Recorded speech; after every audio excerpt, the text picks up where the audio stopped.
نصرانی یہ کہنے لگے کہ ہم عیسیٰ علیہ السلام کی الوہیت پر بحث کرنے آئے، ہمارے پاس دلائل ہے، بغیر دلیل کے مناظرہ کرنے نہیں آئے، دلائل ہیں ہمارے پاس۔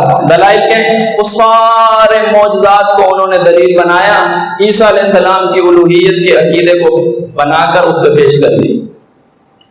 وہ کیا جی عیسیٰ علیہ السلام الہ ہیں؟ کیوں الہ ہیں؟ اس لیے الہ ہیں کہ عیسیٰ ابن مریم مادر ذات کوڑ کے مرض کو ٹھیک کر دیا کرتے تھے۔ عیسیٰ علیہ السلام اس لیے الہ ہیں کہ جس کو پیدائشی آنکھیں نہیں ملتی تھی، بصارت اس کے پاس نہیں تھی، جسے اللہ نے قوت بصارت نہیں دی تھی، عیسیٰ اسے بصارت دیا کرتے تھے۔ وہ معجزات کو انہوں نے دلیل بنانا شروع کیا۔ عیسیٰ علیہ السلام الہ ہیں، اس لیے الہ ہیں کہ وہ مٹی سے ایک پرندہ بناتے ہیں، اس میں روح پھونک دیتے ہیں تو پھر کیا اصل مسل کا پرندہ بن جاتا ہے۔ عیسیٰ علیہ السلام ہمارے گھروں کے اندر پڑی ہوئی چیزوں کے متعلق علم دے دیتے ہیں کہ تمہارے گھروں میں یہ رکھا ہوا ہے، تو ہم کیوں نہ مانیں کہ عیسیٰ علیہ السلام الہ ہیں؟ وہ غیب کی خبریں ہمیں دیتے ہیں۔ وہ سارے معجزات کو دلیل کے طور پہ انہوں نے پیش کر دیا۔ یہ دیکھیے ہمارے دلائل ہیں۔ یہ طبقہ بریلویت نبی علیہ السلام کو الہ اس طریقے سے نہیں کہہ رہا جیسے نصارہ ڈنکے کی چوٹ پہ کہہ رہے تھے۔ اس نے یہ والی اپنی جو شرک کی چھری ہے اس کو چھپا لیا بغل کے اندر تاکہ نظر نہیں آئے۔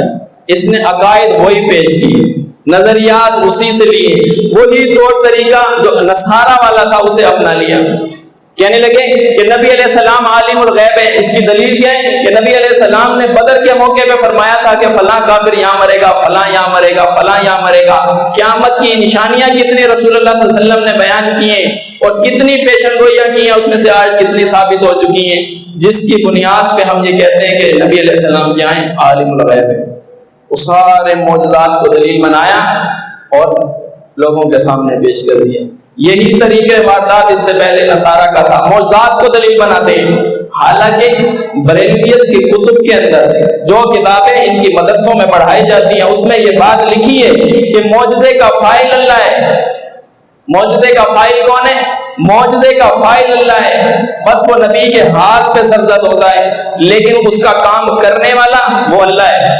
یہ جانتے ہیں علماء اس بات کو، مشائخ اس بات کو جانتے ہیں کہ ان کے مدرسوں میں جو کتابیں پڑھائی جا رہی ہیں اس میں یہ بات لکھی ہے کہ معجزے کا فاعل اللہ ہے۔ جب کوئی فاعل نبی ہے ہی نہیں، کسی چیز کا فاعل نبی ہے ہی نہیں، تو صفت نبی کو دینا یہ کہاں سے صحیح ہو گیا؟ صفت نبی کو دے دیں یہ کیسے صحیح ہو گیا؟ تو لہذا ان کے عقائد کا رد کیا۔